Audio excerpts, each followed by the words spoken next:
Hello everyone and welcome back to Beardychiel's Knitting Banter. I'm John Glenn, your host, also known as Beardychiel. Here's the beard and I'm the Chiel. And I am here today back in my conservatory for the first time in, about 3 weeks, 4 weeks since our last podcast from here. You'll have seen the two short entries, those of you who are regular subscribers, from the holiday in Rhodes.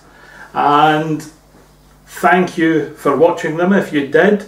To those of you who are joining us for the first time today, welcome, and I hope you thoroughly enjoy your visit to Beardychiel's Knitting Banter.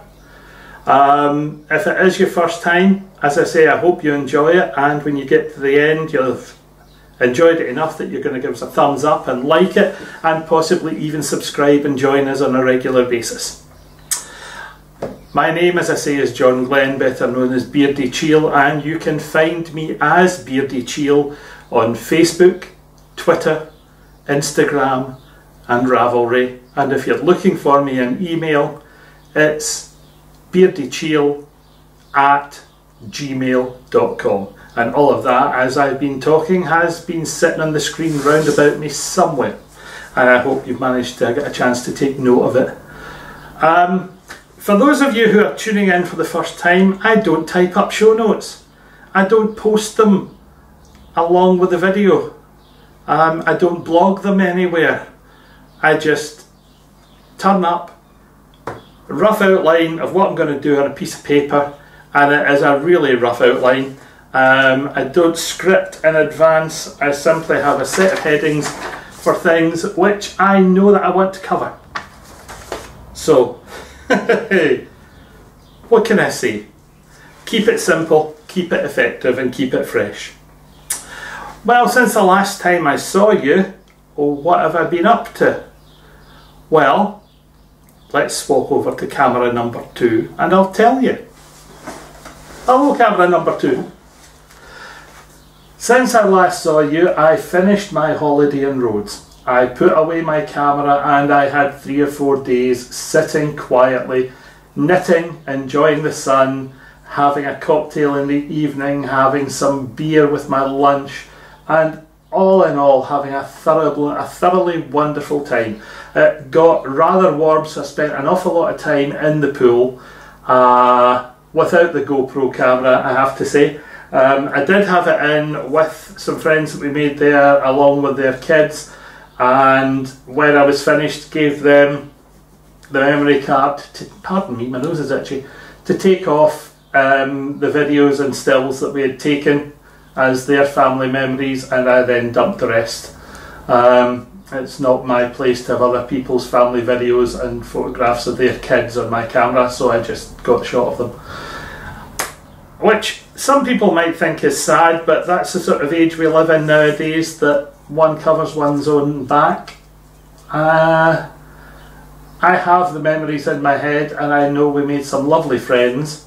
And to all of those friends who we made while we were on holiday, hello. It's nice if you've popped in to watch the video. I hope you're enjoying it. And the little video that we made together, I've been working on editing, and it should appear with you all soon. So, how did the holiday finish? Well, it was great fun. We went back into Rhodes for a second visit, and we visited the Newtown section of Rhodes Town Centre, and we wandered round the shops. We looked in the window at Versace, we looked at the prices, we turned away very, very quickly. We wandered around the new town, we found a cartoon shop, went in and got all sorts of things for the grandkids, and we found a wool shop. And the yarn store is called Fimi, and details of where Fimi is in Rhodes I found on a local yarn store locating app on my phone. In fact, it was linked to Google Maps, and all I had to do was say, that's where I am, that's where I want to go, show me the route, and I was less than a 2-minute walk away from where I needed to be, sitting in a cafe with an iced coffee, wondering where this famous yarn store that I'd heard existed was. So I went and found it, and what happened there you will see in Stash Enhancement. We finished our wander round Rhodes Town Centre. We did some shopping, as I say. We had something to eat, and at the end of something to eat, Janet said, you know, I did see yarn in that shop that I thought was really quite nice. So we went back for a second visit. Now the funny bit about the first visit, and I can't remember if I put it in the last video, was the fact that when we went in the first time, I was the one who was doing the shopping. So when I started picking up yarn and looking at yarn, the lady who worked in the shop looked at me as if I had two heads. She thought this was really strange indeed. Far be it from me to disappoint her, I did eventually take yarn to her and paid for it. This made her eyes open even wider. She said, would you like a bag? I said, no, no, you can put it in here, and picked up my knitting bag, which travels with me wherever I go. And when I opened it, of course, there was knitting in progress in it. There were a couple of inch tapes. There were some scissors. There were some stitch markers. All the things, sort of darning needles, all the things that a knitter normally has in their bag. Well, to say her eyes almost popped out of her head was it was really funny. So I paid her and left. When we went back a second time and Janet shopped, she had gone off. Whether she'd stopped for her lunch or whether she'd gone home for the day, I don't know. And it was a gentleman who was in the shop, and he solved Janet's yarn problems, and she bought yarn from him, and we came away happy and went back to the hotel. We packed up, fitted everything in the suitcases, and we travelled home safely on the 10th of June. And since then, it's been business as usual back at home. I came back to find that Alistair, my son, had cut all the grass for me, so I didn't have to worry about that. Grandsons came to visit and were duly regaled with t-shirts and little bits of toys and things we'd brought back. And everybody went away happy, and we put all of our washing into the washing machine over the next couple of days, and sat back and thought, thank heavens that's over until our next trip away.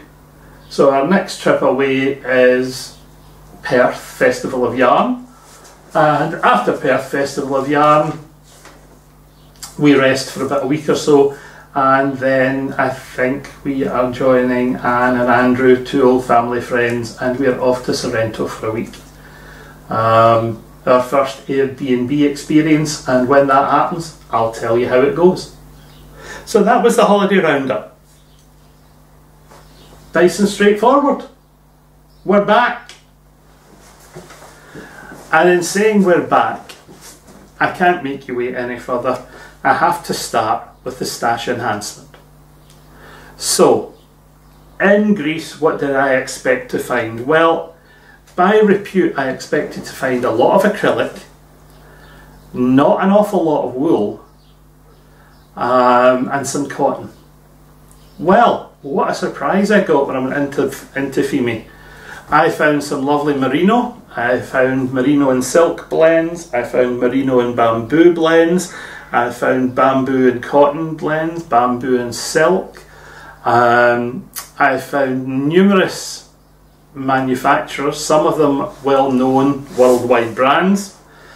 And I found some Turkish manufactured, some Italian manufactured yarns, but what I was looking for, since I was in Greece, were things which were manufactured in Greece, and that's what I ended up with. I came away with these lace weight mercerized cotton yarn. Could be used for crochet, can be used for knitting. It's called Butterfly Threads. It's 200 gram skeins. What can I tell you about it? It's cotton. I'm looking for anything that indicates a needle size, and there's nothing. And there's nothing on the inside of the band either. There's no length in meters or yards given for it. but it is a heavy lace weight or a light 3-ply weight. The salmon pink just screamed out, "Have me, have me, have me!" And as I picked it up, right at the bottom of the pile was the teal. And oh, it still smells of Rhodes. Reminds me of my holidays. It smells wonderful. What they're going to become, I don't know yet. So that was my first purchase. Purchase number 2, still on Greek yarn. Again, butterfly yarns. Different this time, a DK weight. So the DK weight are 125 gram skeins. Again, 100% cotton. This time it tells me 3.5mm to 5.5mm needles, which is good. Colour number 0005, dye lot 002, and colour 0804 by ELD Mouzakis, made in Greece. And it's Super 10 mercerised cotton. It's absolutely gorgeous. Now I have regular test knitters, and the one who test knits most often for me is a lady who I think it was a friend, Penny Lewis. And having brought all of this home, I did decide that some of it would be going to Penny. So I gave her a choice whether she wanted lace weight or whether she wanted DK. And when she saw the pink, she is a pink fanatic, she said, "I'll have the pink DK please." And I need to post it off to her, but I couldn't send it off until I got this recorded, because how could I miss out having something that vibrant in the stash enhancement? It's just absolutely wonderful. So that was the stash enhancement in Greece. We came home. And when we came home, we started our drive north from Edinburgh Airport at 3 AM. So we drove for 2 or 3 hours, pulled into lay-by, slept for a little while, drove for a little while, slept for a little while, and just about 9 o'clock we were in, or just after 9 o'clock, we were in Inverness, and we drove through Inverness to Skiach Services. And Skiach Services is a trucker's cafe where they do one of the nicest all-day breakfasts that one might ask for. So I had some sausage and some bacon and some black pudding and an egg and some fried bread and some fried tomatoes and, oh no, sorry, mushrooms rather than tomatoes. And I avoided the beans. I don't like doing beans with breakfast. I don't know why, it's just something strange about me. So that was fine. We drove up the road from there, splitting the driving between Janet and I, until we got to Brora. And as we got to Brora, Janet was driving and she pulled into the car park. And I said, "Why are you stopping?" She said, "Well, I noticed as we came round the bend that the doors at King Craig's look as if it's open. And you said you were looking for yarn for something, so I thought we'd stop and go in there." King Craig Fabrics, as you know, is one of my favourite places to go shopping for yarn. They buy up unusual things, they have them at really good prices, they have an extensive Etsy shop, but there's more in the store than appears in the Etsy shop sometimes. And I have to say, it was worth going in, as always. I was looking for some yarn because, as you know from the last podcast, I had picked up some project bags as giveaways for the 700 subscriber giveaway while I was in Rhodes, and I wanted some yarn to put in with them. So I did find yarn to put in with them, and because it reminded me of the colour of the sea at Rhodes, this is the giveaway yarn. There's 100 grams going to each of the lucky winners, and this sort of sea blue green turquoisey colour is 100%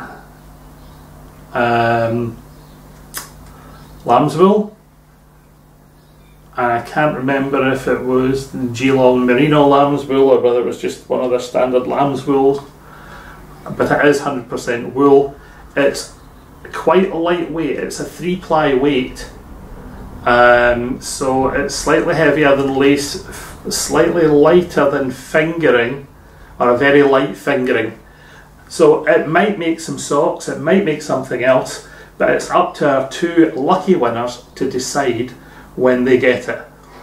I just thought it smelled nice and the colour reminded me of being on holiday in Rhodes, and I thought that's the one. Now, not far from it were these. Yeah, I know, I've got a thing going at the moment for greens and yellows. Grello man. And again, 100% lamb's wool. Slightly mottled. Not a solid green, a sort of forest come grass green tones rattling through it. It's a really, really nice colour. I hope it picks up alright on screen there. I've picked up 200 grams of it because it will go quite a long way. I don't know what I'm going to mix it with or put it with, but I do remember picking up, I'm looking for a something subtle to go with it, and there is 100 grams of Nua, which I picked up at Edinburgh Yarn Festival. Now Nua is a blend of oh, my brain has gone. Linen, camel and wool, I think. And it feels absolutely gorgeous, and I thought it's a deep bottle green, darker than this, and I thought the two together might make an interesting project. 200 grams of 100 grams of the other, so we will wait and see. But that's the stash enhancement at the moment. So thanks for watching. Now, having been patient through the stash enhancement, it's only fair that I show you what else I've been working on since I got home. So I'm going to escape here, pick up something to drink, and leave you to watch me in the comfy armchair with works in progress. Back in a little while. Hello everyone, Beardychiel here in my comfy chair, getting ready to film the next episode of the podcast. And I was having a general knitting tidy up this morning, and I was just having a little look, and I have 1, 2, 3, 4, 5, 6, 7, 8, 9, 10 works in progress. That's absolutely ridiculous. So I will pick some of them, which you have seen recently, and some of the 11 works in progress. I've just seen another bag. I will have a wee look and decide which of them are going to feature in this particular episode. There are some which have changed dramatically since you saw them during the holidays, so maybe they'll be the ones that come up in the next couple of minutes. So sit back and enjoy as I do some knitting back at home in my comfy chair. Welcome back to Works in Progress, folks, and we are starting here with some brioche today. Now there's an interesting place to start. So let's just get with the programme, as it were, and see how things go. Now, nice little purl in there.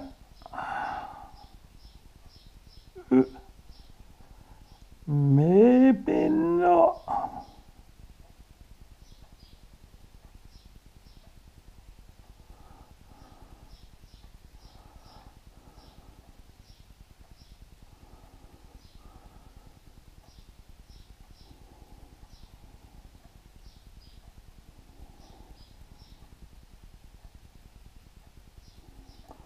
Of course, I'm forgetting what I'm doing here.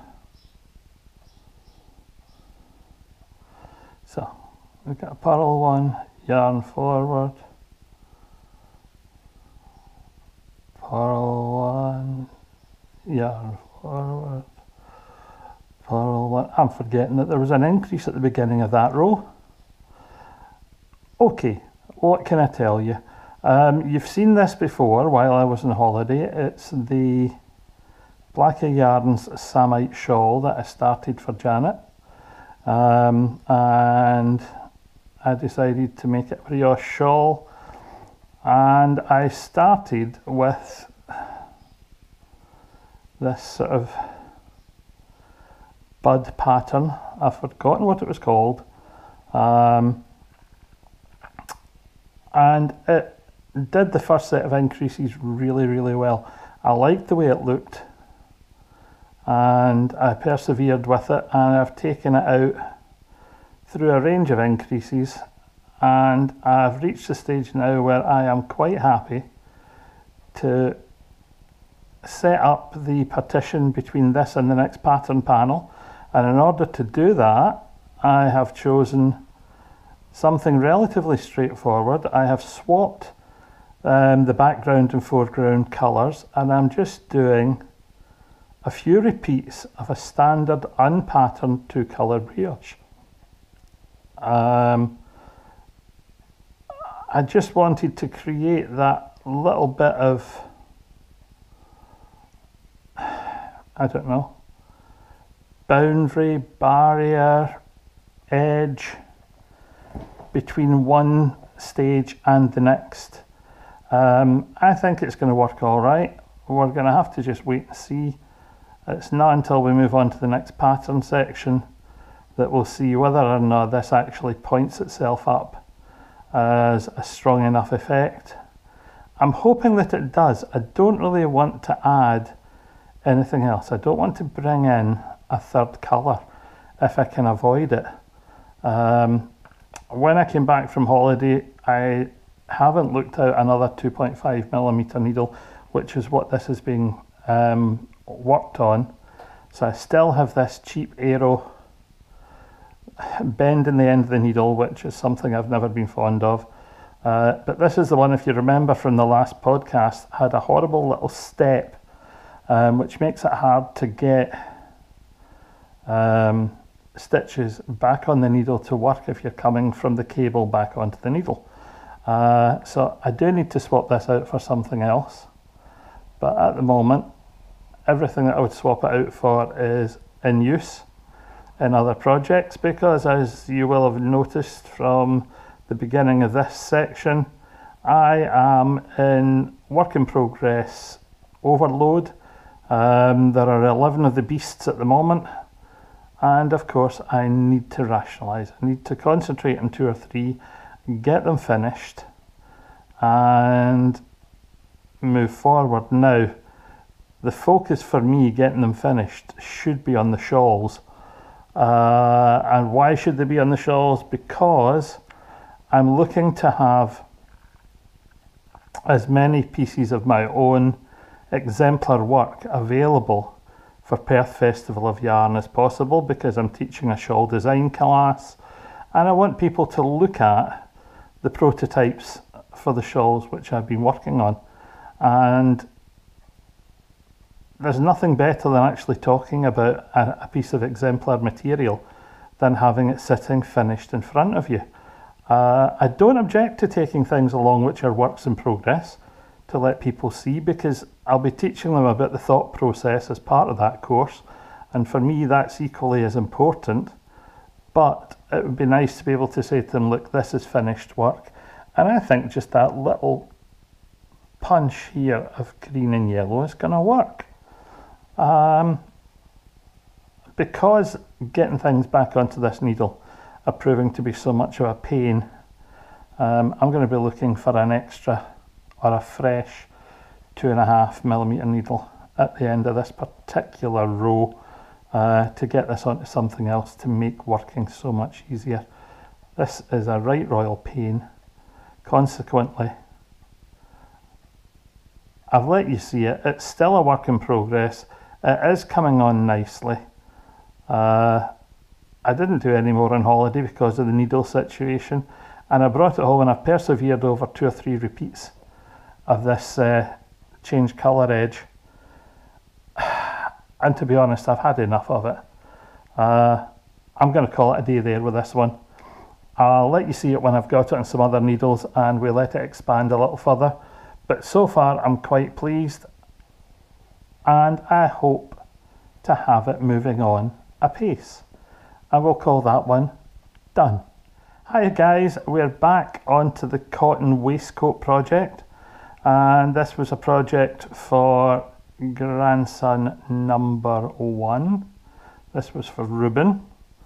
Sorry, grandson number 2, Ruben. Grandson number 1. He'll not be delighted at being promoted. Oh, you know, maybe he will be. I don't know. I'll need to ask him. He's 2. He might give me an answer. He might not. Right. So here we go. We're back on a set of decreases here. So let's slip 2 knitwise. Knit 1. Pass the 2 slip stitches over.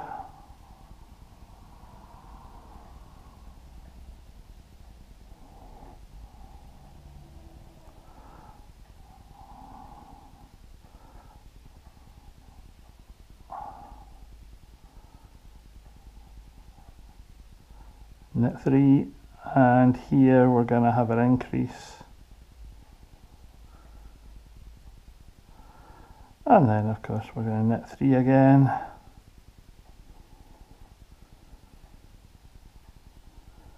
and we're going to slip 2 together knitwise,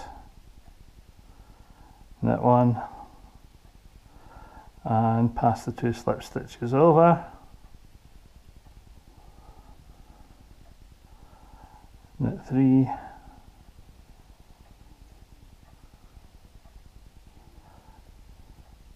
and we've got an increase to come in, knit 1, yarn forward, knit 1, and this is just creating this wavy textured pattern up the front of the body of this little, I don't know, Americans would call it a vest, Brits would call it a body warmer.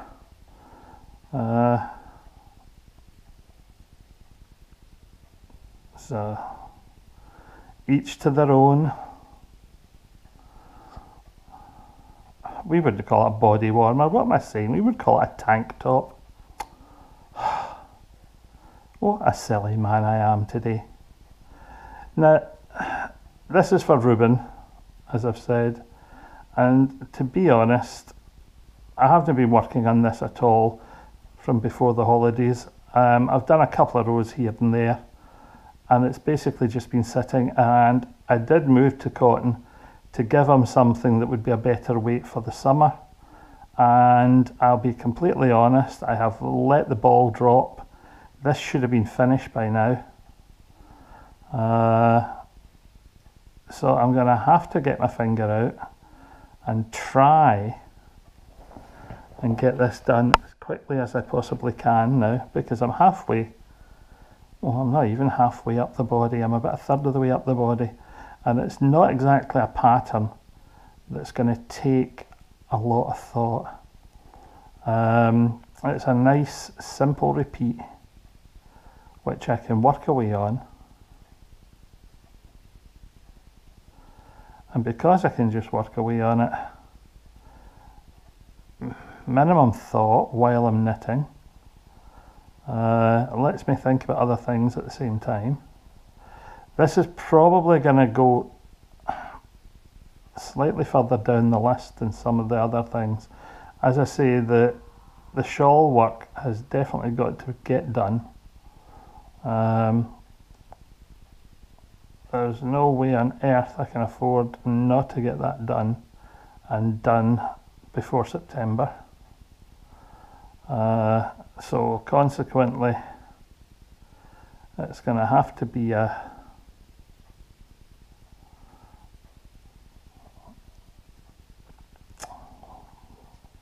concerted effort to get the shawls finished.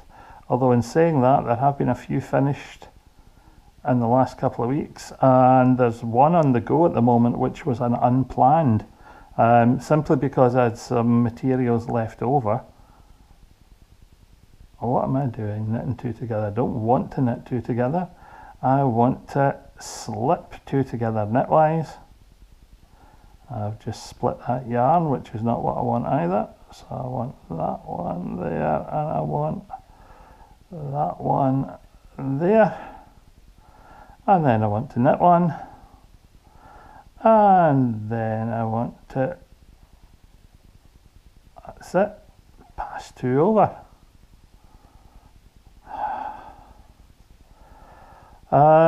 This cotton is lovely to knit with, I have to say. Of the yarns that I could possibly be working with, this one I have found really, really pleasant. I've been really impressed by it. The colours I liked. The texture as it's knitting up is fine. It is going to be nice for the boy when it's finished. The only thing I would say about it is, have I made it big enough? Well, I did plan that it would fit when I started it, but the little devil has taken a bit of a stretch over the last couple of weeks, which kids do at that age. And unfortunately, there's not an awful lot you can do about that when it happens. As a grandparent and a knitter, you just have to get on with it. So I'll hope that all works well. We'll just have to wait and see.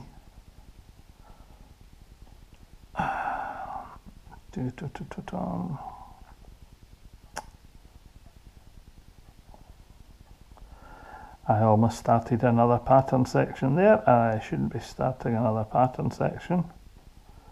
I should be doing just a simple knit round to establish what I did finishing the previous round.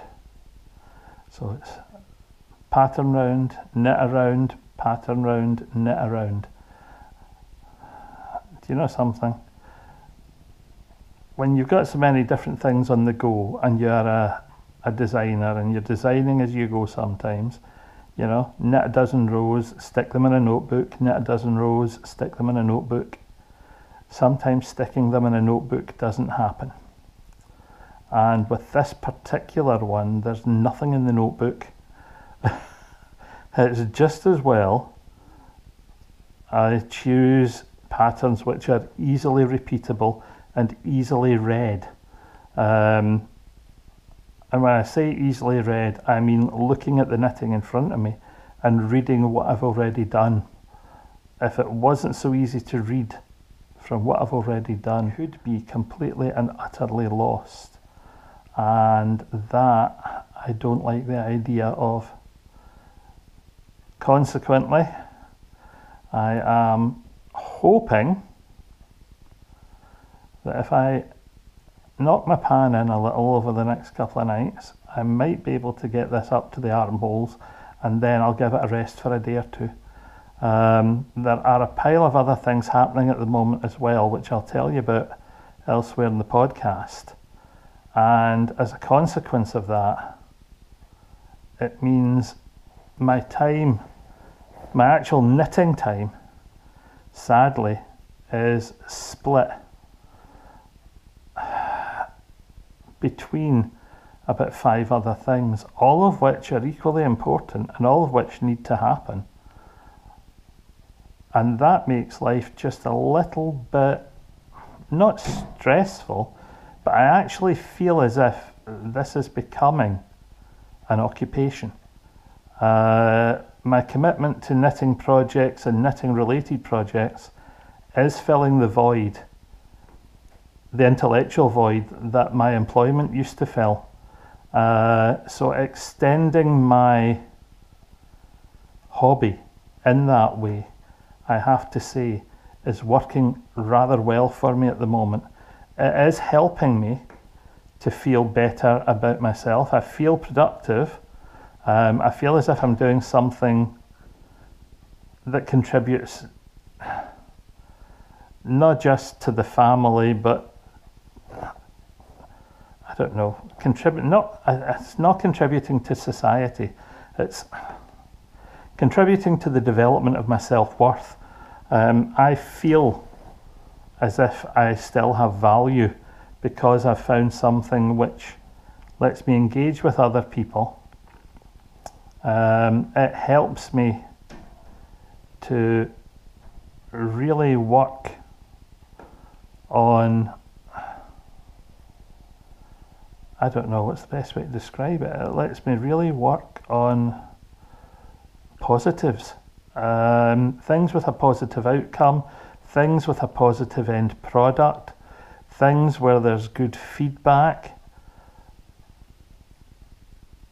and things where there's actually good practical criticism as well, because the knitting world does have a lot of critics in it, and 99% of them, their criticism is very positive.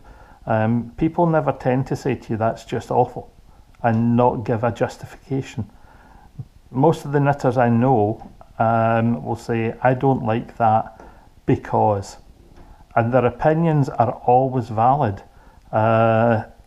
Because knitting is such a subjective thing, every individual has their own perceptions of colour values that work well for them or look good for them. It's quite strange, and the more I find out about the knitting industry and the more I look at the knitting industry, the indie dyeing arena, and the pattern publishing arena, I'm seeing that there are a lot of people out there doing some incredible things, a lot of them incredibly beautiful. And in order to make themselves viable or make themselves a commercial entity, the lengths they have to go to are quite extreme. Yeah, I hear of folk writing patterns and big yarn companies buying in patterns from folk as designers, and they have a sort of fixed standard price that they will pay for a pattern for a sweater. And you know, the fixed price they'll pay a designer for a pattern for a sweater can be as little as £50. Now, £50, if you think about it, yes, if a big company takes your sweater, your name gets out there. So that's a positive.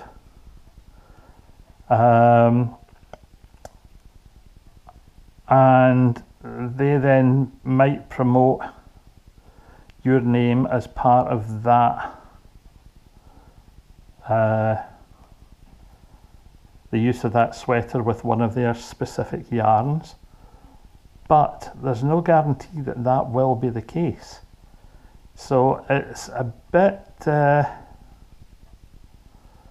don't know, is it, what's the expression I'm looking for? Is it a bit,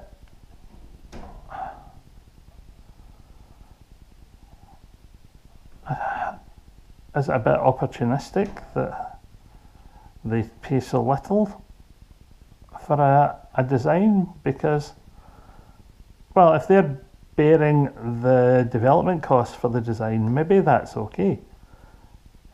And when I say development costs, I mean the test knitting, the tech editing, all of which is an expensive part of putting a pattern together. And you have to wonder if they're meeting those costs, maybe it's not the end of the world, because that can be the most expensive part of designing. Normally you have, well, the cost of the yarn that you put into the prototype you knit yourself, because I always knit the first prototype myself. That's just me. I like to know that it's going to work. I like to know that the pattern's coming out the way that I've envisaged it in my head. So that's one thing. And when you think of independent pattern designers, for them to say, you know, we'll put this pattern out at £2, £3, £4. There's a lovely article from a pattern designer who analysed in detail the costs, a US pattern designer I might add, and she reckoned that the cost of actually developing and publishing a pattern on Ravelry for her is in excess of $300. Now, if that is the case, how much does she need to get back on her $300 to make that pattern, or how many patterns does she then have to sell to make that pattern viable? And the answer is a heck of a lot. You know, you're talking at, say, selling a minimum of 100 patterns to start to recoup, well, to cover your costs. So you're needing to sell 300-400 patterns to actually make a reasonable profit, and to make a living wage on the time that it takes to produce that one pattern. And then you hear about folks saying, oh, don't worry about it, I'll just photocopy one for you, I've got that one, I've got that pattern. And every time that happens, that $2 or $3, $3 or $4, depending on the type of pattern that comes out of the industry into the black economy, has quite a telling effect on the income of the designers. In terms of the non-knitting community, when they look at a pattern and they look at what's available and they then say, oh, I would love to have that knitted, and they find a local hand knitter and say, right, can you knit that for me? By the time, and we've had this conversation before, by the time you pay the cost of yarn, if you look at national minimum wage, no one's willing to pay national minimum wage for the man hours required to knit a sweater to high quality. It's just not there. People just are not happy to spend that amount of money. So you have to wonder, how is the system going to survive? Well, that's another one. Made a little bit of progress. I like the way it's waving up and down there. It's just a wavy line, still quite boyish, and I'm quite happy about that. I'm going to abandon this for the time being and move on to the next project. Hi folks, we are back again, and this is work in progress number 3, and it's a little bit of brioche again, but this is the brioche section in 2 colours that I said I was going to create for the inside of Janet's lace cowl. So I've come home, I put it away while I was on holiday, having done enough single colour brioche to just turn the top edge, and then I've added some natural white undyed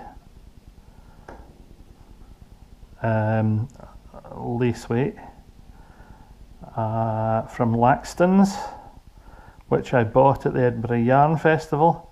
I was originally planning this for another project, but I want to get this finished, and it makes sense that it goes into this project because it's going to create a really nice light background effect behind the lace once it's folded. Why do I say that? Well, it's really simple. The section we're looking at is the front. This is the main pattern facing section of the project. So if we pick it up and look at it, this is the section that's got the lace on it originally. So the lace pattern is there. He says, tilting his head to look out the window. So the lace pattern's in that section, and here we've created the brioche section at the top, and it's the other side of that, it's this white section. that's going to start to shine through from behind to help light reflect through the lace when this is a double layered cowl. I could probably have got away with just knitting a really loose rib back there, but if I'm taking the time of putting the alpaca and silk at the front and then putting this fine merino, I think it is, or is it merino and silk? My brain has gone, I've forgotten. I think it's just fine merino lace into the background. Then I want it to give a lot of extra warmth. It's going to stay very, very lightweight just by the nature of the fabric it produces. But the cellular blanket effect of the brioche is going to capture so much air on the inside. It's going to create a lovely warmth for Janet when she's wearing it, and I'm really happy about that. The undyed cream against this lavender or violet, whatever you want to call the colour, I find quite pleasant. I think it's a nice enough contrast. I did wonder about picking up something coloured, you know, like a much paler lavender colour, or looking for a very pale pink or a very pale blue lace to put in behind it. And the more I thought about it, the more I decided that those colours just wouldn't be doing what I wanted. Now I've made a complete pig's ear of something here, and I can't quite see what it is, so let's purl that one, and we seem to have that extra there that simply should not be there, and I'm not understanding why.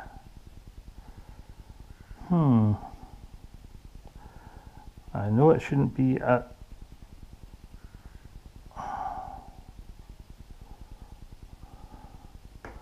I have a feeling it just wasn't dropped properly on the previous knit round, but that's okay. Yeah, that's exactly what it was. Thank heavens for that. Now what I have discovered with this is that as I'm working along, I've had several dropped stitches. There was one of them, and when you pick them up, of course, the tension all goes to belly-o as you're working with your crochet hook, and things get stretched out of place, and you're hoping that as you develop this sort of 6 or 8 inches length of brioche, that you're going to get back the correct tension for that section of work. And to a certain extent you do, because it's going to be the internal lining of the garment, having had about half a dozen pickups because I've dropped stitches, isn't going to be dreadful for me, because it's going to be well hidden. And as I've said before, anyone who knits something perfectly every single time they knit is absolutely amazing and deserves them and respect. Anyone who has the occasional drop stitch, hiccup, blip, moan, bleep or gurn is normal. Because we all do it. We split yarn, we drop stitches and have to recover them. We make pattern mistakes and either have to unpick a row or just completely rip out a project and start again. it's just strange. Now, this takes ages to get through, and as you can see, I think that is knitting up quite nicely. I like the way the white looks with the purple, and on the other side the purple with the white, the white main colour with the purple diagonals is looking smart for me. I'm quite happy with that.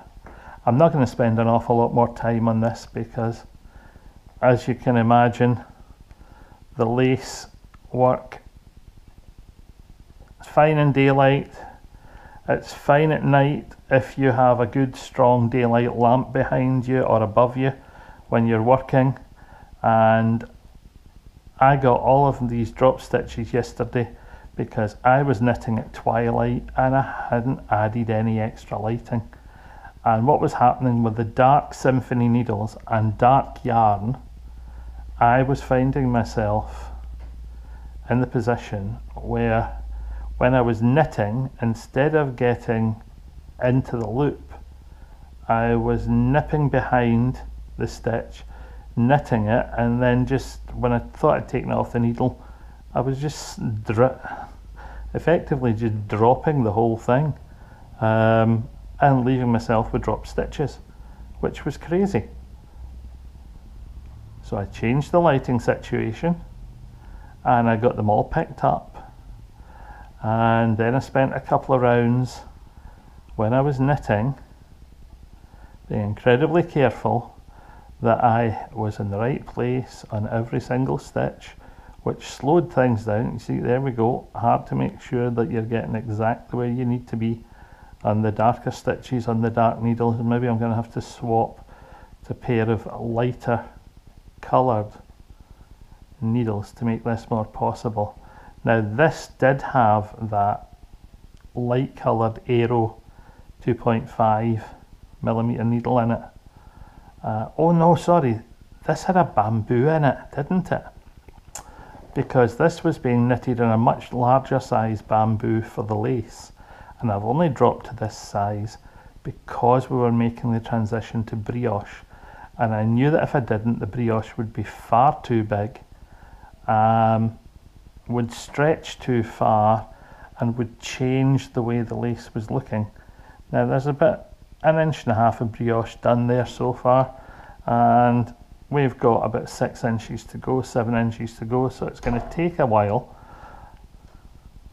When it's finished, I think it's going to look really, really nice. It's going to leave Janet with the option of having it lace side out or brioche side out, and I sincerely hope that she decides to wear it lace side out, because that's the bit that looks really pretty. If after all this work she decides to wear it brioche side out, I'm going to be kicking myself and saying, why didn't you just knit a brioche cowl in the first place? So there we go, Janet's lace cowl with a brioche lining, making nice steady progress, and we will come back to that later in the show, or later in the podcast series. So for now, from this one, a cheery bye. Welcome back to the next work in progress, and this work in progress is a mohair shawl. What can I tell you? I was working on a mohair shawl just before I went off on holiday. I finished it just after I came back, blocked it. It's been up on Instagram and you'll see it in finished objects.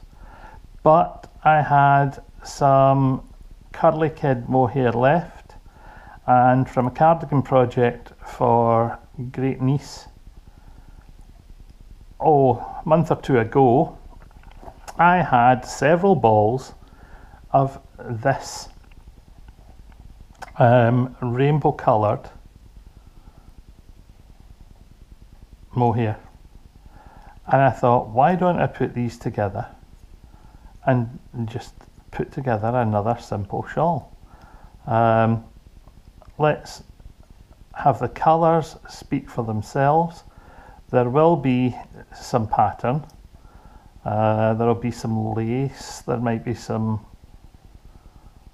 sort of geometric shape to the lace work, as well as just some simple lace. So the first 2 rounds where this coloured yarn appeared was simple lace, and this set is going to start to show a geometric pattern, and that geometric pattern is going to be I don't know how to describe it. It's going to be some angled knitting, some holes for increases, some simple decreases. And I hope that when it's blocked, the effect shows through the mohair. I've kept it really simple because the fluff of the mohair may cover up some of the pattern effect. And I don't want to waste the effort on creating a pattern which is unseen. So it needs to be big and bold. So it's a 16 stitch repeat for the bit of pattern that I've chosen to put in. So let's hope that that works. Now, the shawl shape this time is one which I haven't demonstrated. I haven't actually knitted this shape for a long time, and it's a centre out square. So how do you start a centre out square? Well, you start it knitting flat, hence the big hole which has to be sewn up, and you start there with just a few stitches, and you start your 1, 2, 3 increases, the 4th set of increases being immediately before and after the first and last stitch to create the square. And as you work your way around, the square pattern starts to show. And as it starts to show, you can actually see the lace showing quite well there. I'm quite pleased with that lace effect. This section's going to be much more solid with less lace in it, which is fine. I'm happy to show that. The sections between where I've used the curly kid mohair are just garter stitch, and I've kept stocking stitch as the sort of raglan identifier for the corners. I think that's a nice easy way of pointing up where the increases should be going, because it's almost impossible to miss them. Now, right at the core, at the centre, when I started this, in that first centre section, the increases were make ones rather than simply yarn over increases. Once I'd get out past that first central square, I went for yarn over increases, and I've kept the yarn over increases ever since. One of the reasons for that is because I wanted the centre square to have a sort of solid feel to it, so I didn't want the lace starting in the initial centre square. I don't know why I didn't want that, I just didn't feel it was right. So we'll see how it looks when it's sewn up and when it's washed and when it's blocked. I had 100 grams of, just over 100 grams of the curly kid mohair left. I had 150, 180 grams of the coloured stuff left. Now, because this is square and not your average triangular shawl, it may not be as big at 200 grams as some of the other shawls that I've produced, simply because it is square and not triangular. A 200 gram mohair triangle or asymmetric is going to be an awful lot. It'll be the same surface area, but it's going to look bigger than a square just by the nature of how it's constructed. And I hope that's okay. If this is too small for big people use, then it may end up as a pram blanket, or a small roll around shawl for my niece who is expecting a little girl in a few weeks' time, and I'm hoping to have this finished quite quickly. It's knitted on 6mm needles, as you can see, because the effect is chunky, or it knits like a chunky. I did think to knit it on 5mm needles, but 5mm needles were just, it was looking awfully dense. It didn't have the airiness. When I worked on the Horn of Goat shawl, which you'll see, it just wasn't light enough and airy enough to do what I wanted it to do. So I'm afraid I opted to do the swap over and went to a 6mm needle, which has created a slightly more open fabric. It drapes a little easier. It has a nice hang to it. It's going to block really, really well. The Horn of Goat blocked beautifully on the back of the shed, as you would all have seen if you've been following on Instagram. If not, I'll stick the photographs in when we're looking at that in finished objects. And I don't know if that's going to come before or after this in the project, so you may have seen it by now. And I have to say, I'm quite happy that this is coming out the way it has. You want these things to grow, and you want them to have structure. You want them to have a nice structure. You want it to fulfill its design purpose of keeping someone warm primarily. And in saying that that's happening, it's just nice to have a finished object that does its job, keeps you warm, looks attractive. I will say that it's a warm summer's day here in Caithness again. The sun is shining outside, the paddling pool is up for the kids, and the water in it is feeling reasonably warm, so the temperature's in the low 20s here, high teens, low 20s in Caithness. It's in the mid to high 20s elsewhere in the country, but being that bit further north, it doesn't always get that warm up here. So I would say that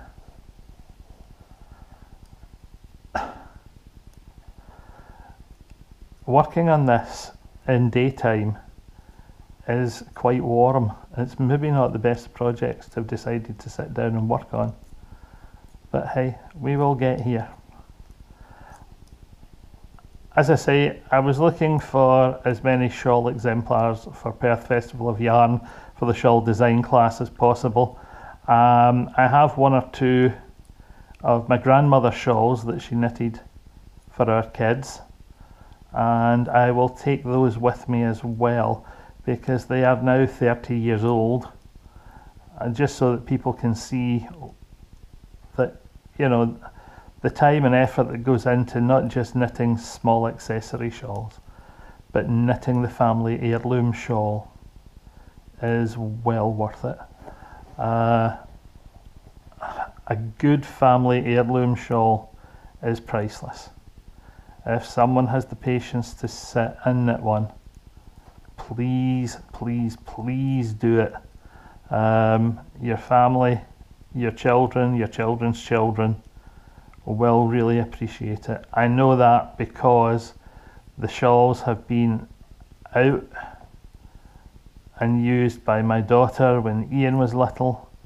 They were offered to Ali and Louise when the boys were little. They're still put away safely. There's a great trepidation over, oh, what if something happens to them? Well, if they were just sitting in a cupboard doing nothing forever, my Granny Mac would be buddling in her grave. Much as she liked you to respect the things she made, if she thought they were sitting in a cupboard because nobody wanted to risk using them in case something happened to them when they were knitted for babies, she would not be happy. She would be wanting them out and used and enjoyed, and if they wear out, then somebody else's job is to get their finger out and knit a new one. You can't just put a piece of knitwear away forever and take it out, show it to people, talk about its social significance. If it's never used, it has no social significance because it's not fulfilling its initial function. And its initial function was to keep a baby warm for these shawls. Look at that. I love the colours. And the 45-degree increases at the corners are working so well. This mohair goes one heck of a long way because it's so light. I know it knits up like a chunky, but it balls up like a lace weight. So you get a lot for your money, a lot of bang for your buck, I think is the term.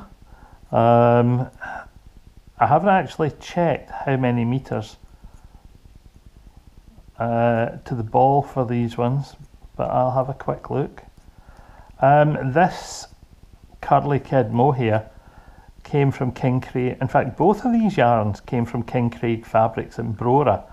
The Curly Kid mohair, I have to say, was £6 for 200 grams. When I was taking it out of the skein, out of the hank, and winding it, it was a nightmare to wind. It broke very easily. It does have an nylon core around which the curly mohair has been spun, and that core does snap easily if you put pressure on it when it's a single thread. The minute you turn it into a garment, good heavens does it become strong. I was giving some of it a right good haul around to find out just how it was going to interact with me when I was blocking it, and I was worried that I would split it, but no, I'm afraid it's not for splitting when it is attached as a part of a bigger garment and the force is spread amongst lots of strands of thread. It goes a long way. This other stuff is just so incredibly fluffy. It's lovely and warm and cozy, and the cardigan I knitted for Alyssa when she came back to visit Caithness later in the year, she had with her and she had on, and she wasn't parting with it. And her mum told me that it's difficult to get it off and get it washed. She's taken to it and she likes it, and it's her special cardie, and she demanded that she bring it back on holiday with her. So when somebody that age takes to something that you've knitted like that, that's wonderful. The only thing she doesn't like are the buttons. The buttons are too jaggy and too difficult to do up. Now fortunately I didn't buy the buttons, Auntie Janet did, so Auntie Janet can have the blame for Alyssa's buttons being too pointy or too sharp and not easy to do up. But that doesn't bother me because, as I say, I wasn't responsible for the buttons. I just decided that they were nice and bright, I would put them on the cardie. And I think that's all I'm going to say about this one. I have been blethering for absolutely ages over these, 4 projects. Now, as I said in a little bit at the beginning, there are 11 work in progress projects on the go, and since I could easily talk for 10 minutes on each one, I'm going to stop at the end of this one. And I'm going to say that's the end of works in progress for today. Thank you very much for your attention and your patience while I've been working away. Here's let's see, the square shawl is so big that you can't see it. It's on a 200 millimeter, it's on a 2-meter cable. And it's bigger than the 2-meter cable. So I'm guessing, although it's hard to guess, but when it comes out, a side is going to be, let's see, yeah, It's going to be at least a metre and a bit, metre and a half on a side at the moment. Blocked, so heaven help us. I hope you enjoy it, and I'll look forward to showing you the rest of the works in progress in the next podcast. So, from Beardychiel and the mohair square shawl, bye for now. Hi guys, we're back. Hope you enjoyed the works in progress and you've come back. It's getting really, really warm out here in the conservatory. I'm beginning to wish I had the doors wedged open to get a through draft, but I'll survive. What have I been up to and what have I finished since you last spoke to me? Well, you know that one of the things I was working on while I was in Greece was a bamboo and wool blend shawl. I finished that. It's been blocked, and those of you who follow me on Instagram will have seen photographs of it either there or on Facebook. It's here with me at the moment. It folds up quite small, but when you open it, it has rather a pleasant drape, and here it is. The shawl that my regular subscribers and friends decided should be known as Helios Wing. Because it started in Greece, the sort of ancient Greek motif and shape of a wing came across, and that was the name they gave it. So Helios Wing is here. The pattern is 3/4 written up. It used just under 200 grams of yarn, and it blocked quite beautifully. Its overall length, if I just take it from tip to tip here, is, well, a stand, you'll see what I mean. It dips a good piece. So its arm span, now my arm span is 5'10", 6 foot. So there's 6. And then the last bit, maybe another 10-12 inches. So we're probably looking about the 7 foot mark. It is a really lightweight, lovely drapey shawl. Is it something which I think would be masculine? I don't know. I don't know that it is. I don't know that it isn't either. I mean, I would be happy wearing it. You all know me. I'm up for a laugh and up for a try at absolutely anything. I've had 1 or 2 comments about it, saying how nice it is. I've had people asking for the pattern already. That's the garter stitch side, that's the stockinette side, and to be honest, I'm happy with it. I'm in touch with my feminine side. I think it looks quite nice. What do you think? The pattern should be finished by the end of this week, and hopefully we'll go out for test knitting. 1 test knitter is already arranged, and volunteers for the 2nd test knitting post for this one have actually come in already, without me saying that I was looking for test knitters. So that bodes well for the pattern. If you are interested, the 2nd post I'm going to do by...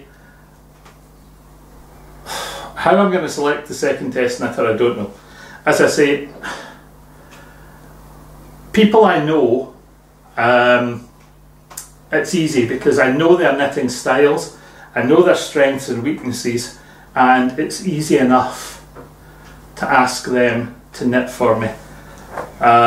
Penny, my regular test knitter, knits socks. She's knitted my shawls in the past to a very high standard, and she provides me with amazing feedback, which makes me really, really happy. So that was number 1. Number 2, again, you'll have seen this. This is one which I started before I went away. It's Curly Kid mohair. Now the curly kid mohair came from 2 suppliers. The blue has come from Clive and Laurence at Gone Crafts in Skerra and Sutherland, and the white has come from King Craig Fabrics. It's absolutely gorgeous. It is really lightweight. Again, knitted. This was the prototype for Helios Wing. The idea for the shape came here, but I realised knitting with the bamboo that it was too heavy, and that the sections I was considering having that I'd considered having in blue in this needed to be laced. They needed to be lighter in the bamboo. But for this one, the drape is amazing. It is so light, so fluffy, and so incredibly warm. What do you think? Beardychiel, would I make it wrap for the winter in this? I like to think I might.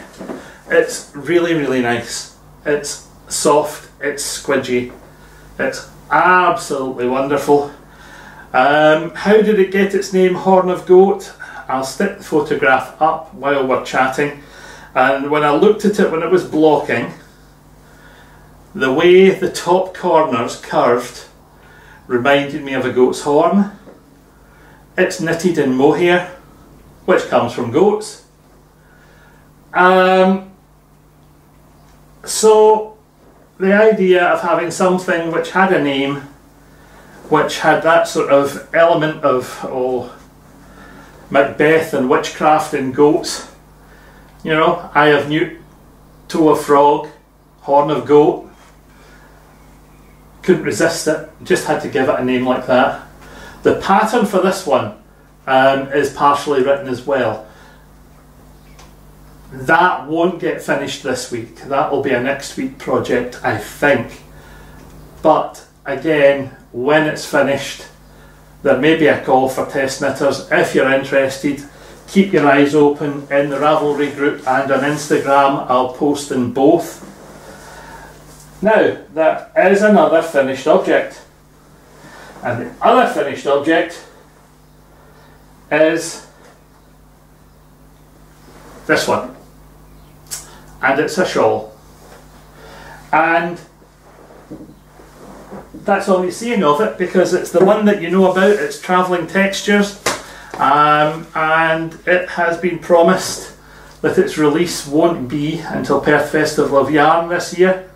So the prototype is done. It's out to 2 test knitters, and the test knitters have been sworn to secrecy. One has already finished and the other one is part way through, and the one that's part way through has something incredibly special about it, and you'll find out about that in September. So that's that one. Recently I was starting the preparation for teaching at Perth Festival of Yarn, and I came across some finished objects which I've never podcast before. They've been sitting in my finished objects drawer for a while now. One of them I brought back from Janet's mum's when she passed away, because when I made it, I had gifted it to her. She made me sit until 2 o'clock in the morning, a year and a bit ago, on a visit, to finish it so that she could wear it the next day. And the other one was something which I knitted for Janet. And because I'm working on a shawl workshop, Janet wanted something heavy for her shoulders, and we had been in Hobbycraft and I'd brought some James C. Brett chunky acrylic home with me, and a simple triangular shawl, simple stocking stitch, a little bit of reverse stocking stitch or garter stitch for decoration, and some simple holes to lighten it up a little, and a very, very traditional increased pattern and a very simple decreased bottom edge. So a simple triangular shawl for round the shoulders. It's called Janet's Shawl. It's in my own Ravelry projects. I've never written a pattern for it because it's so straightforward. Anyone who looks at the pictures should be able to copy it. But it's one of those things, it's a 2-night project because it's in chunky, maybe 3 nights if you're taking your time, and it's fun, absolutely fun to do. And I spend most of my time showing off things that I've knitted. So I thought it was time I showed something crocheted. So here we go. This is Gran Archer's hat, and it's a combination of standard crochet and Tunisian crochet. The decorative brim is Tunisian crochet, and the honeycomb top is traditional. Now, how do you make that banded honeycomb top? Well, the answer is, if I turn it inside out, you use reverse post crochet. So you're crocheting treble crochets into the post below, on the row below. This is the wrong side of the work. If you're wearing it and this stretches out, you actually get a nice cellular effect. And you can see where the decreases go in regularly around the hat. But when you show the other side, because you're only ever showing the upper half, you get that lovely concentric circle ring effect. So that is a finished object from the past. It's not something I finished recently, but it's one which I thought I would like to show. Now, a hat for a lady in her 80s, late 70s or 80s, is essential in the winter in Scotland. But on its own, it's not really much. It requires a scarf. And to complement the hat, I decided that I would stick with the Tunisian crocheted motif and go with a sort of bog standard 1.5 metre, 2 metre long scarf, and that's just 1, 2, 3, 4, 5 rounds of squares and some half square fill-ins to give it an edge. And there's all sorts in there. There's a little bit of the bamboo in there. There's some Regia silk yarn in there, 2 colours. There's some white wool and acrylic blend mix, and it looks, to all intents and purposes, like a piece of entrelac knitwear, but it's not. It's Tunisian crochet, kept really, really simple, just to create a checkered scarf. Just to let you see that Beardychiel doesn't spend all of his time knitting. I do like to crochet as well, and I do like things that come out a little bit different. I haven't actually produced any shawls using this particular technique, although I have produced a series of baby blankets for cots and prams over the last year, which some of you know, because I have actually, I think, shown one in a previous podcast. So those are the finished objects which I've had out and been working on and talking about and planning around over the last little while, which I thought would be of use for me. Now, another reason that they're going to be of use is I have a friend who's a photographer who's agreed to take as much of Beardychiel's knitwear as possible.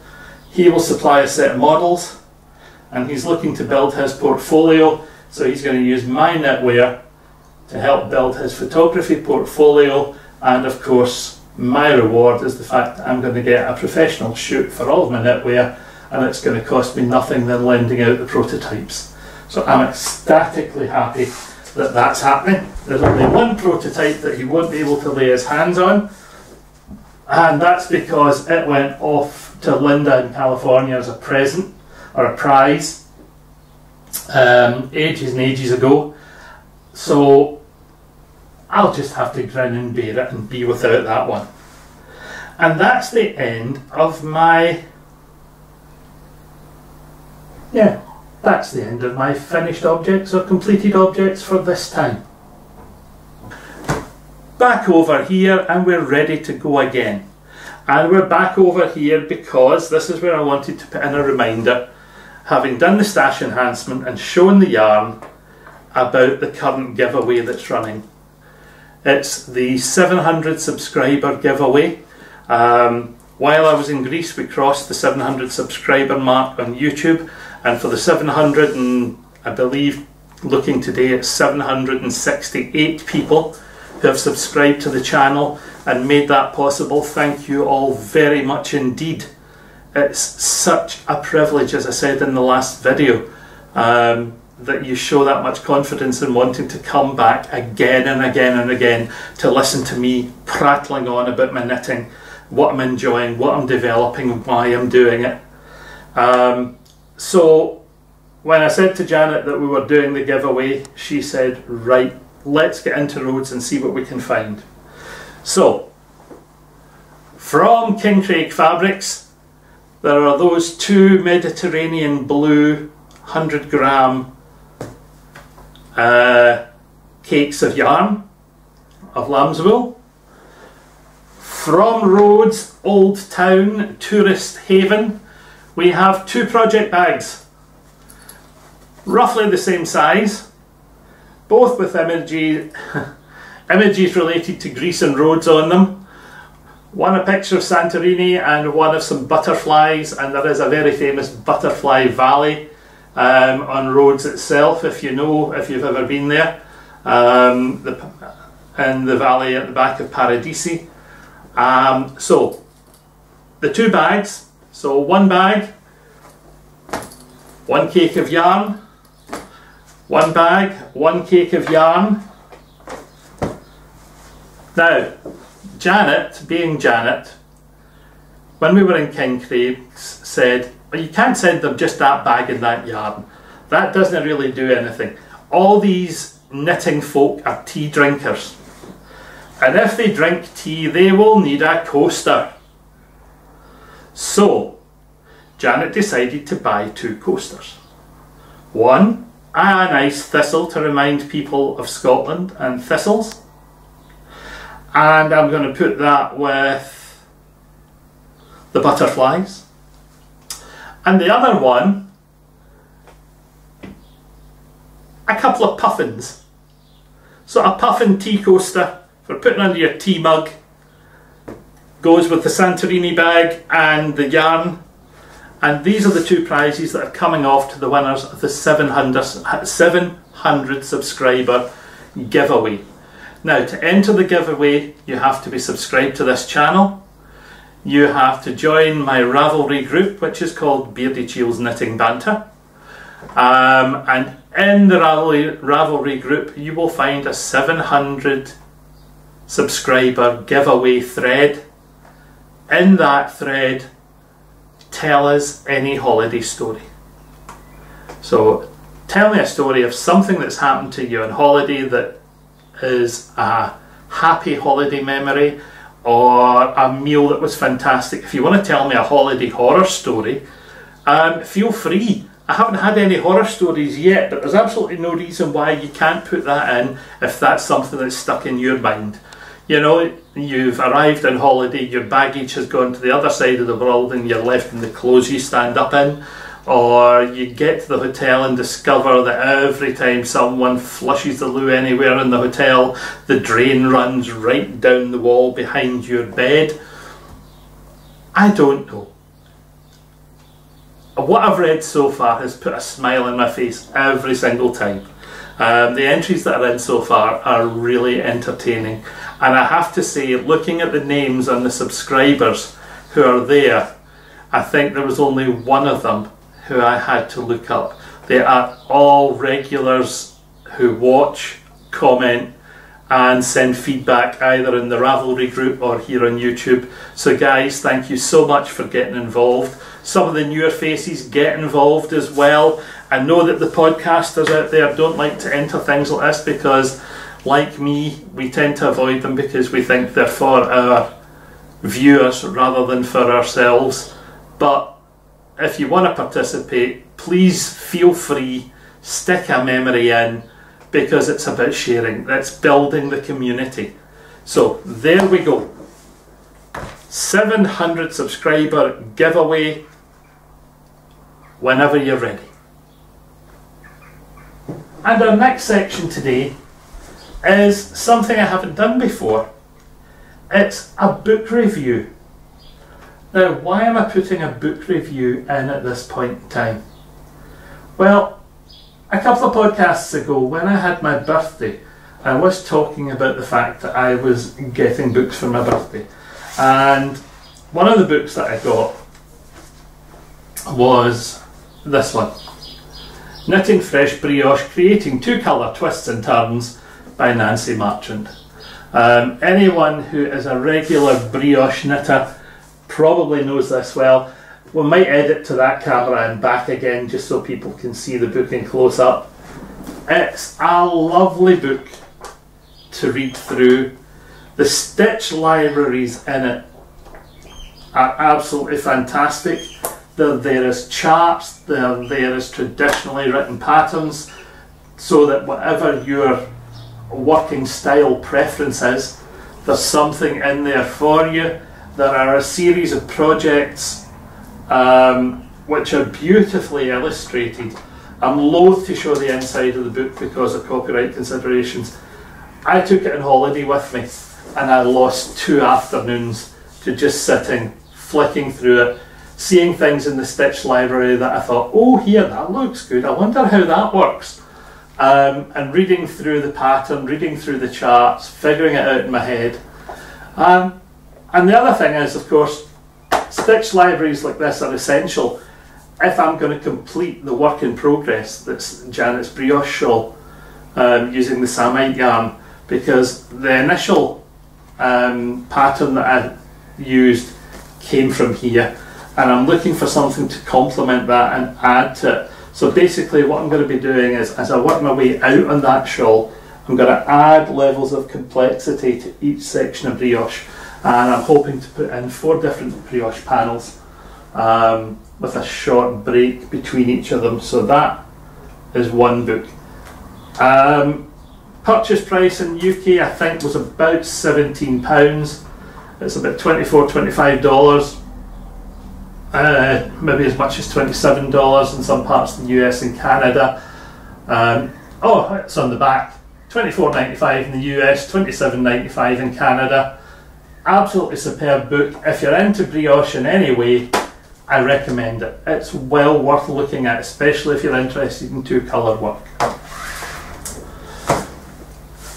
Because I'm also fond of doing stranded work, my son and his other half, Ali and Louise, decided that they would give me a knitting book for my birthday.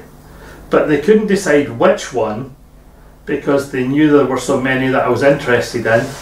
So they gave me an Amazon voucher and told me to get online and buy. So this is what I bought. 200 Fair Isle Designs by Mary Jane Muckleston. Again, quick snip over to the other camera to let you see it in close-up. 200 different Fair Isle charts and patterns that could be built into just about any project you fancied, and as well as classic design principles for sweaters, how to join pieces together, how to graft stranded work together. It's absolutely wonderful. So working with one hand, working with 2 hands, information on yarn dominance, how you can completely change the effect by deciding which yarn is on top, which yarn's on the bottom, when you're stranding at the back of a piece of work. Things which I had never considered, but again, an absolutely stunning little book. I didn't take it on holiday with me. I've actually been browsing through it in the evenings at home, and I've had 3 or 4 half-hour sessions with this one. Just looking at things and thinking, oh my god, that's wonderful, I could put that into, which is a nightmare. an absolute nightmare because it's just so easy to get engrossed in it. Expensive, not particularly in the UK. It's about £15, £14.99. How much it is overseas, I'm not seeing any international pricing in the book, but I'm guessing it is available overseas. If you're looking for something that's going to promote a little bit of stranded work for you, it's a present I'm delighted to have received. Thanks Ali and Louise, I've really enjoyed it. Oh, the Marchant was bought for me by Janet, so I have to say thank you Janet as well. Book reviews, who would ever have thought it? Beardychiel doing book reviews. I've thoroughly enjoyed both of them and I will go back to them again and again and again because they both have extensive stitch libraries in them. And when you're looking for ideas or you're trying to fill a bit of space, whether it's something for a baby, an adult, whatever, if you don't have an entire pattern in mind, a set of stitch libraries is a great way of gaining inspiration. So that's that bit. What's next? What have I been spinning? Haha, well, I have mainly been spinning this. If you remember, just before I went off on holiday, I was spinning in the grease, and this is the spinning in the grease sample. I haven't taken it off to skein it up and try washing it and knitting with it yet. That's a project for some time over the next couple of weeks. I think I will take it off into a small skein and wash it, dry it, and then re-ball it. And then I'm going to try knitting it up just to see what happens. So that's going nicely. I still have some rolags here from the last set of stuff that I was prepping myself, and I'm currently in the process of spinning those. So we'll get those finished, get them plied up, and they can be added to the stock for knitting that's currently sitting in here. And I think we're getting up to about the 300 odd gram mark. So there's some of it, the rest is in the bag here, and I'm looking forward to turning that into a first hand spun project. I think it might end up being a hat. The last lot of hand spun I had, I turned into a cowl and a hat. I'm tempted. Maybe it won't be a hat, maybe it'll be a set of gloves. It's so hard to decide. That's what makes it really difficult. It is hard to decide. So, that's the spinning. What else have I got that's new for you? Well, there is one new piece of Beardychiel information which should have gone into the welcome at the beginning, but which I didn't put into the beginning. And I was planning to change cameras at this bit and I've forgotten. But too late, I'm here now and I'm not turning round. Beardychiel has just bought his own domain and started to build his own Beardychiel website. All things Beardychiel held together or backed up together in a single online web presence. At the moment there is a front page, there's a Beardychiel's banter blog just started with two very small entries saying hello basically. There's a knitwear page, and on the knitwear page there are sections for hats, scarves, shawls, socks, hats, shawls and garments. And I will start to take information on Beardychiel's patterns and projects and images and populate those pages and sub-pages over the next few weeks. So if you're looking for it and you want to leave a comment, you want to register, I haven't disabled comments, so it is possible for you to log in as a subscriber. Costs absolutely nothing at the moment, I can do that completely for free. I'll bear the cost as Beardychiel, and if you want to make comments on the posts, you are more than welcome. They will have to come through me to be checked before they're published, but I don't mind doing that. It's going to add a couple of minutes to what I'm doing, and I'm sure I'm going to have great fun doing that. So I reckoned it was time, because of something that you'll hear about in a little while, that this website was put together. Because Beardychiel has a new project, and the new project is coming up after this. After this I said, and after this I meant, because this is where I'm doing my Perth Festival of Yarn update for the podcast. Over the last week or so since I came back from Rhodes, I have been inundated with email on my Perth Festival of Yarn email address, and this is all coming from vendors who are going to be selling at Perth Festival of Yarn this year, and from Eva, as she's been forwarding to me updates on new information on classes and the tutors providing those classes, so that all of that information can go up on the Perth Festival of Yarn website. In the background, when those updates are done, I've been developing some other stuff for the website. I've been starting to prepare the web shop, because the Perth Festival of Yarn website, we hope, is where you're going to be able to buy your tickets and book your classes. We've arranged our own e-commerce package, and I've been starting to set up the items which will go on sale in that online shop.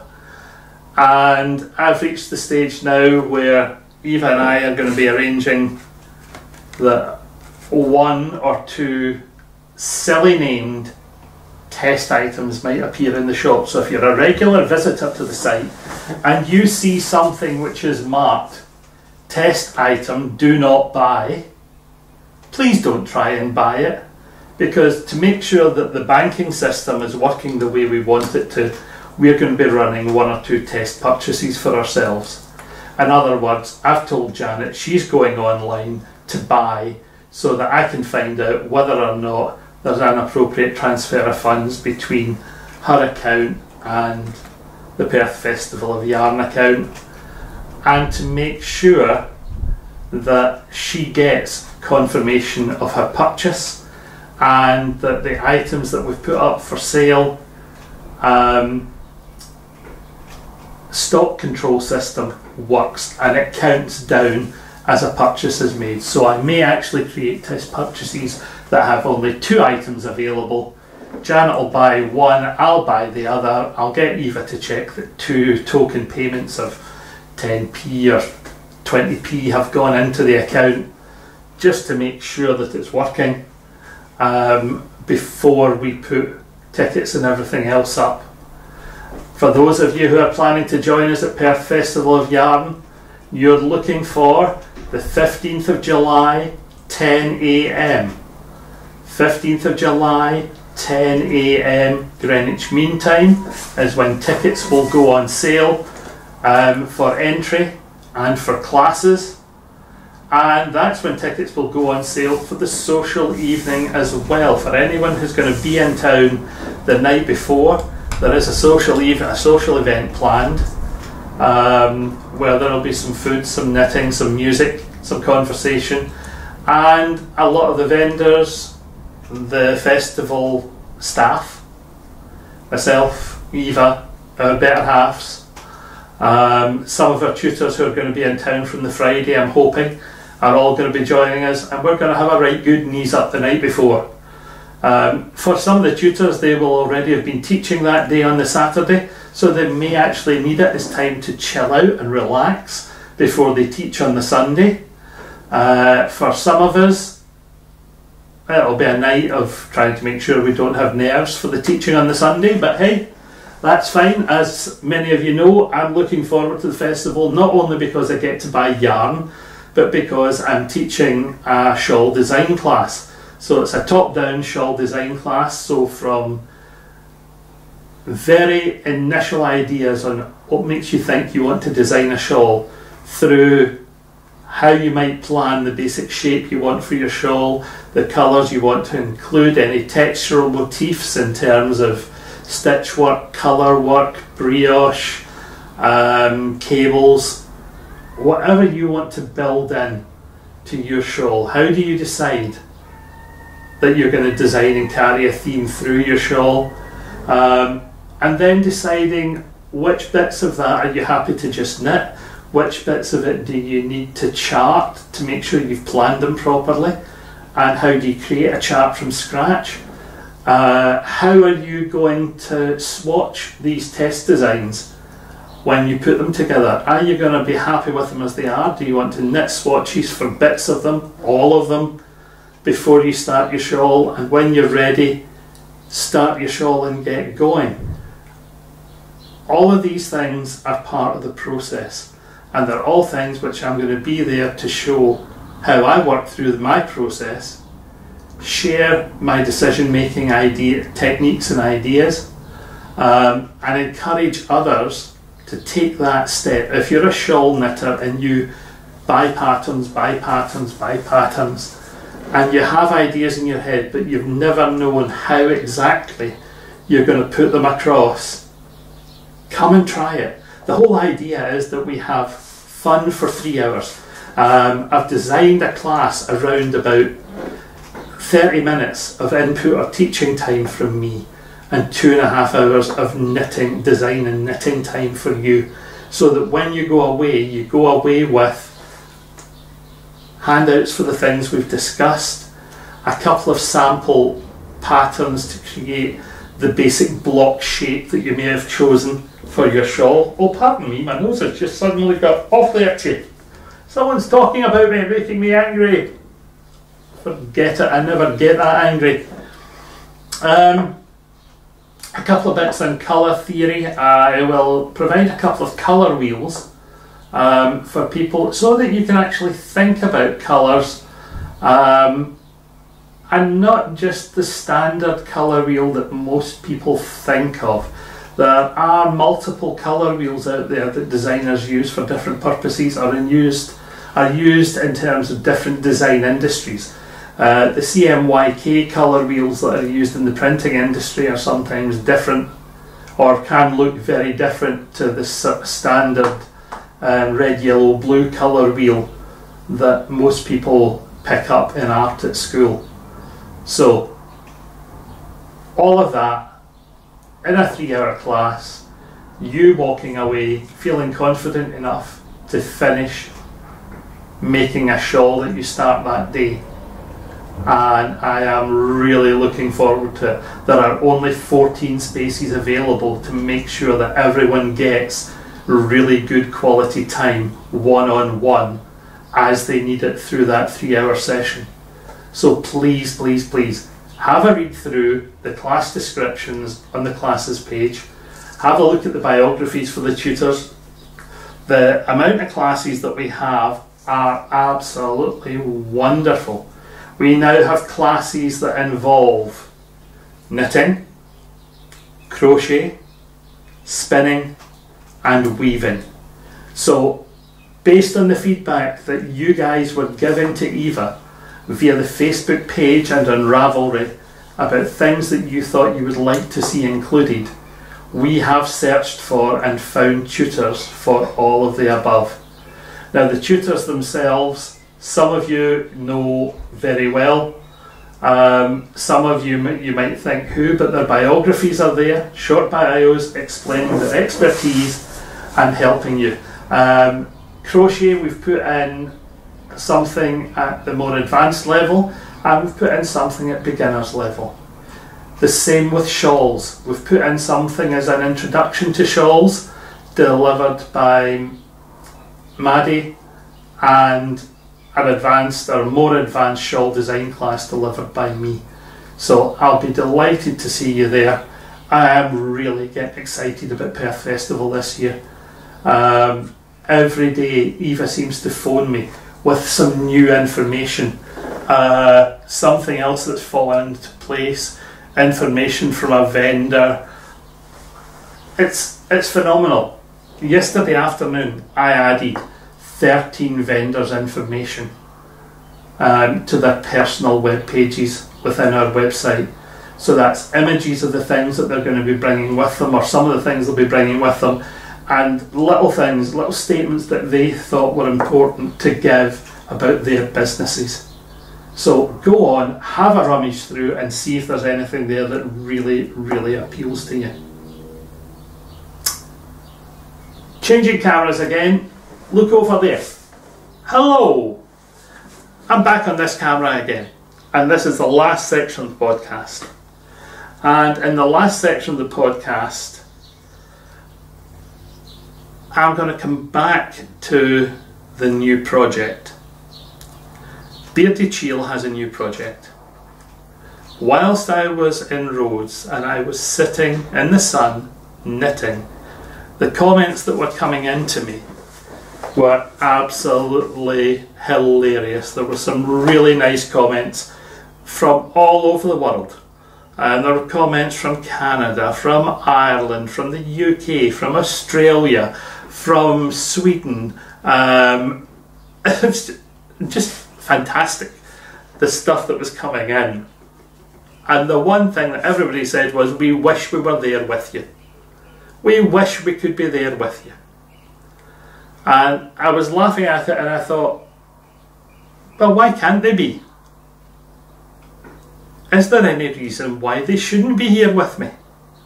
If they have the time and it can be done at a reasonable price, why don't we make it happen? So I am telling you today that Beardychiel has started preparations for a 2018 knitting retreat on the island of Rhodes in Greece. At the hotel I was staying at this year, I spoke to the hotelier and they have agreed to provide a very good deal for us on accommodation, food and drinks. They've offered us an all-inclusive deal which is second to none. Travel, I've been looking at prices from different places around the world, and from the UK, which is my speciality, I know that if I pick the right time of year, it will be possible for people to get to Rhodes from Scotland from about 70 to 100, well, from 50 to 100 pounds each way. From England for as little as 25 pounds each way, if you get your tickets from the right airline at the right day. So, knowing that this range of prices is there, transport becomes your own responsibility, and I will arrange all the bits at the other end. That way people can come from wherever they like to join us for a week's knitting in the sun. Now there's not much point coming for a week's knitting in the sun unless there's something else to make it interesting. Well, the hotel has a massive loom. It has an antique loom sitting just inside the front door. And my hotelier friends have said that they will get that loom up and running. They'll get a weaver from one of the local craft villages to come in, service it and get something up and working on it, and come in and do a demonstration. So that sounded like fun. And then I thought, well, what other classes could we have that might enhance something like this? Well, I teach myself, so I thought, right, I will create a class of some description for fun. And then I thought, well, people aren't going to want to come and see just me. And I was speaking to one of my friends. You might know him as Sockmatician or Nathan Taylor. And I was explaining to Nathan what I had in mind. And I said, is it something you would fancy? And after a bit of discussion, we came to the agreement that he might quite like the idea if the dates fitted with his calendar, and if the dates fitted with his calendar, I asked him would he fancy being one of the tutors who would be there that week and teach a couple of classes. And Nathan says, dates permitting, he would love to do that. So he's gone off to check his calendar. I'm going off to check mine. And when I mention this to you again, I hope to be able to direct you to a video presentation on the hotel, details of cost, a rough itinerary for the week, because I've realised that at a very reasonable price I can arrange for you to be at the hotel, have 2 classes taught to you in the week, have 2 excursions, one into Rhodes Town and one to a craft village to look at a village craft cooperative. I've arranged a couple of evening entertainments, and I've created as much free knitting, blethering, sunbathing and chilling out time as I possibly can in the week as well. And all of that together should make for one heck of a fun week. Now, I've realised that a lot of you might want to travel with an other half who is not a knitter. Consequently, I can tell you that where we have a double room, or a twin room if that's what we fill up, if you and your other half decide you're coming together, we can quite happily say if one is a knitter and one isn't a knitter, the price will reflect that, and they won't have classes built to them as part of their cost, but they will have the 2 excursions so that you can get out and explore together on at least 2 occasions. And the rest of the time they can chill out by the pool, they can explore the island if they wish.